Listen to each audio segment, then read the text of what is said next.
పుత్రుణ్ణి చూడాలి స్వామి. తనని చూడకుండా ఎలా శాంతించగలను నేను? స్వామి, ఈ తల్లిపై దయ చూపించండి. వెంటనే నా పుత్రుణ్ణి పునర్జీవితుడిగా చేయండి. స్వామి, ఇంకా తనకి అన్నప్రాసన కూడా చేయలేదు. నేను మనసారా గుండెలకి హత్తుకోవాలి.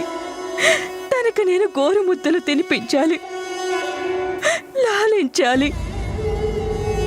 తనకి తల్లి ప్రేమని చవి చూపించాలి. తమరికిదే నా విన్నపం దేవాదిదేవా. వెంటనే మీ మాట నిలబెట్టుకోండి. స్వామి, బతికించండి నా పుత్రుణ్ణి, బ్రతికించండి నా పుత్రుణ్ణి. మాత, ఇందులో మహాదేవుడు తప్పేమీ లేదు. ఇదంతా నా కారణంగానే జరిగింది.